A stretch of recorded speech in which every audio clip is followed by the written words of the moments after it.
Welcome to Soni Subbu vlogs. మేమైతే మా అమ్మాళ్ళ ఇంటి దగ్గర వరిపిండి వడియాలు చేసుకున్నామండి. ఎలా చేయాలో చూసేద్దాం. ఫస్ట్ నేను ఒక కప్పు వరిపిండికి అయితే 6 కప్స్ ఆఫ్ వాటర్ అయితే పడుతుంది. ఆ ఒక కప్పు వరిపిండి తీసుకొని ఫస్ట్ 2 కప్స్ ఆఫ్ వాటర్ వేసి వరిపిండిలో లమ్స్ లేకుండా బాగా కలుపుకోవాలి. ఎందుకంటే మనం వాటర్లో వేస్తే లమ్స్ వచ్చేస్తాయి కదా, అంటే ముద్దలు కట్టేస్తుంది కదా, ఉండ కట్టేస్తే మనకి చక్కగా కరెక్ట్గా రాదు కదా. సో ఉండలు లేకుండా 2 కప్పులు వాటర్ వేసుకొని బాగా కలుపుకొని పక్కన పెట్టుకొని మిగిలిన 4 కప్పులు వాటర్ అయితే మనం ఒక తపాల్లో అయితే వేసుకొని బాగా మరిగించుకోవాలండి. తెరలకాగనివ్వాలి వాటర్ని.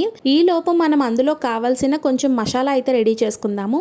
మీకు నచ్చితే ఎండుమిర్చి అయినా వేసుకోవచ్చు, లేదంటే పచ్చిమిర్చి అయినా వేసుకోవచ్చు. ఎండుమిర్చి వేస్తే రెడ్ కలర్లో వస్తాయి వడియాలు కొంచెము. పచ్చిమిర్చి, నేనైతే పచ్చిమిర్చి వేసుకున్నాను. పచ్చిమిర్చి, జీలకర్ర, అల్లం వెల్లుల్లిపైన అయితే బాగా పేస్ట్ చేసుకొని కొంచెం వాటర్ వేసుకొని బాగా మెత్తగా పేస్ట్ చేసుకొని మనం ఏదైతే వాటర్ మరుగుతుందో దాంట్లో ఈ పేస్ట్ని అయితే వేసేయాలండి.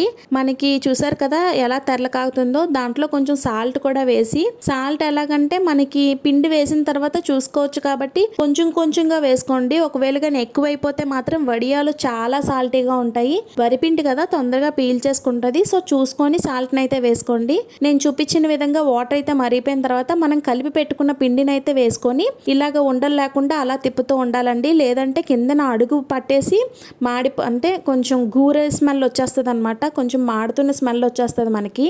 సో అలా తిప్పుతూ ఉండి సాల్ట్ అయితే చూసుకొని సెట్ చేసుకోండి. ఎప్పుడైతే మనకి ఉడుకుతున్నట్టు ఇలా తెరులుతుందో మనకైతే కొంచెం చెక్కదనం బట్టి మనం దించేసుకోవడమే. ఒక ప్లేట్లో వేసుకొని కొంచెం దాని మీద వేస్తే నేను చూపించినట్టు ఇలా స్ప్రెడ్ అయితే మనకి బ్యాటర్ అయితే రెడీ అయిపోయినట్టండి. వడియాలు పెట్టుకోవడం కోసం ఫుల్గా ఎండ అయితే ఉండాలండి. మేమైతే కాటన్ క్లాత్ మీద తీసుకున్నాము. కొంతమంది పేపర్ మీద కూడా వేస్తారు. పేపర్ అంటే అదే ప్లాస్టిక్ షీట్ ఉంటుంది కదండి, దాని మీద కూడా వేసుకుంటారు. బట్ అది మనకి తీయడం కొంచెం కష్టం అవుతుంది. ఒకవేళ పేపర్ షీట్ మీద వేసుకుంటే కనుక అదైతే బాగా చల్లారిపోయిన తర్వాత వేసుకోవాలి. మనకి బ్యాటర్ అనేది కంప్లీట్గా చల్లారిపోయిన తర్వాత వేసుకోవాలి. ఒకవేళ ఇలా కాటన్ క్లాత్ మీద వేసుకుంటే ఆ ప్రాబ్లం ఏం లేదు, వేడిగా ఉన్నప్పుడు కూడా వేసుకోవచ్చు. ఎలా అంటే ఆ కాటన్ క్లాత్ని బాగా తడిపేయాలి. వాటర్తో బాగా తడిపిన తర్వాత మనం వడియాలు అయితే వేసుకొని బాగా ఎండ కాసినప్పుడు మాత్రమే పెట్టుకోండి. లేదంటే మనకి వడియాలు సరిగ్గా ఎండకపోతే కరెక్ట్గా బాగోవన్నమాట, పాడైపోయే ఛాన్సెస్ ఉంటాయి.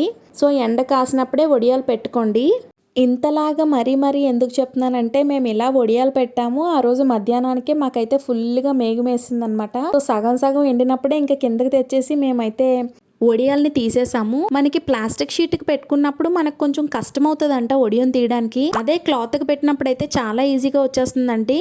మనం ఒక ట్రిక్ యూస్ చేస్తే ఎలా అంటే మనం క్లాత్ని వెనకాతల వైపు వాటర్తో తడిపి ఒక 2 minutes వదిలేస్తే కింద బాగా కొంచెం చెమ్మ వల్ల ఇలా చూపించిన విధంగా ఈజీగా వచ్చేస్తుంది లాగితే. మా మమ్మీకి లాస్ట్ టైం చేసినప్పుడు ఈ ట్రిక్ తెలియక పాపం చాలా బాధపడ్డదంట. సరిగ్గా ఎండలేదు కానీ మా వడియాలు అయితే రెడీ అయిపోయాయి. వీడియోని చూస్తూ లైక్ చేయకపోతే please do like, share and subscribe. Bye.